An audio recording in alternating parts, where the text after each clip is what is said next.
Hey, today we're going to be talking about pros and cons of living in Pensacola and surrounding areas.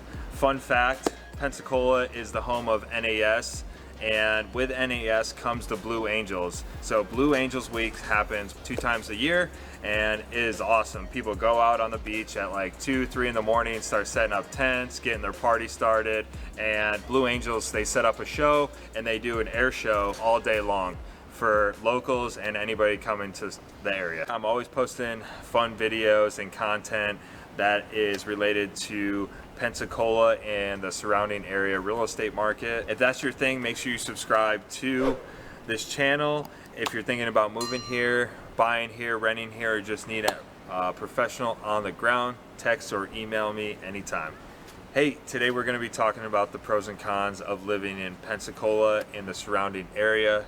Today we are out at Pensacola Beach, which technically isn't Pensacola, it is Gulf Breeze, but I know the name kind of confuses people. So, pros of living in Pensacola. Pensacola is a nice small town, so you get that small town feel, but also big enough to where you can separate yourself and kind of get that city feel, and because you can pop out to the beach, you can pop over to Gulf Breeze, Navarre Beach. So those are some pros. You know, you have multiple beaches that are available to you. You have Pensacola Beach, which I have behind me, and then you have Navarre Beach, which is, let me orientate myself, is that way, and it loops right around. Yes, we are on an island, so that is super, super nice. With any city, Pensacola, you know, you have your better areas, you know, the more highly desired. So if you are looking in this area, I could definitely help you. But a great app to use is Niche, and that will tell you where, you know, if you're interested in school districts, all that stuff. Some other pros. Yes, in the summertime, a con actually, in the summertime, you have that beach traffic, right? We are on an island, so there is only 2 ways to get on and off the island. You have Pensacola Beach Bridge, or you have Navarre Bridge. And in order to get over to Navarre Beach from Pensacola Beach, you have a 25 mile an hour, beautiful, that is a pro of it, beautiful drive, but it is about 45 minutes, 30 to 45 minutes depending on traffic and whether or not you go the speed limit. And then another con is the beach traffic. So you're definitely going to want to come at a reasonable hour, probably between 9 and 10. And then if you're going to plan on leaving the beach, just stay off the beach, because getting back on during those high traffic summer months is going to be painful. So summer here starts probably around, it's roughly around May, and then gets pretty crazy through the month of August to September. But once school starts, people tend to stop coming here, and you know, and we're back to normal. So if you can manage it 3 months out of the year, you know, just fighting the traffic, the long lines for restaurants, stuff like that. Pro of the beach, we got white powder, turquoise water, and we have some of the best seafood on the planet. You got crabs, peg leg peats, flounders, and you have Margaritaville, which is where we're at right now. We're filming here. Great hotel. It is exclusive, so you have to be a guest here to come and use the facilities pool, so you kind of get that exclusive feel. Not every hotel is like that, but you have the boardwalk, which also has a Hooters, got some pizza, you have some other seafood.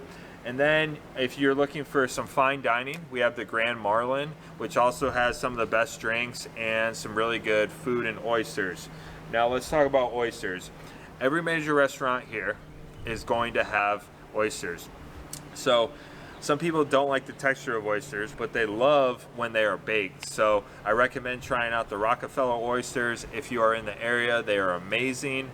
And of course we have drinks, some of the best drinks. So we have rum runners. My drink of choice is a vodka soda, right? I'm just basic, but margaritas and rum runners. Some other pros and cons. I've been predominantly talking about the beach life, right? Like, so living out on the beach, in the beach. Obviously this isn't the video or the segment to talk about cost of living, but there is a significant difference of cost of living on the beach to either Gulf Breeze proper or Pensacola, which you could imagine living close to the beach costs more money. Some cons that I've found are the job opportunity. I personally believe that Pensacola, Gulf Breeze, Navarre would benefit a ton from government funding jobs, right? So contracting jobs, GS jobs, all that stuff. I think that is lacking in the Pensacola area. That is more down towards Fort Walton Beach and even part of Navarre,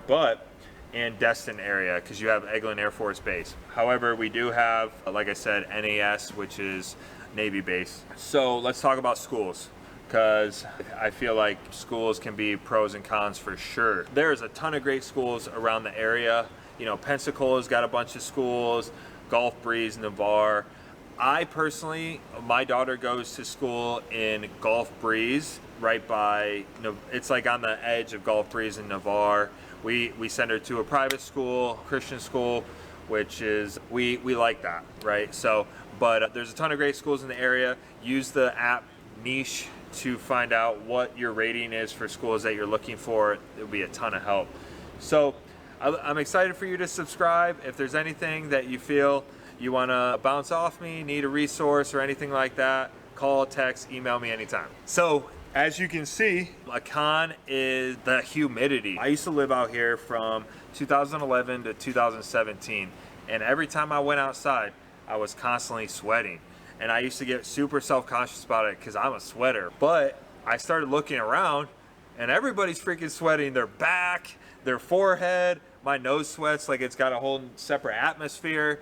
But people sweat out here. So it is a con, I would say, if you're self-conscious about it, or if you really just cannot stand it. However, or you can look at it as a pro, that you're always detoxing. So getting all the toxins out of your body. Another con, bugs. So bugs in Pensacola and more towards Gulf Breeze are gonna be heavier, right? Because you got more greenery, more woodsy area, right? As you get closer to the water, the bugs aren't as bad, I found. So if you're bug conscious and love turquoise water and want to have more margaritas every day and seafood on deck, Pensacola Beach is the life for you. So appreciate you. Thanks.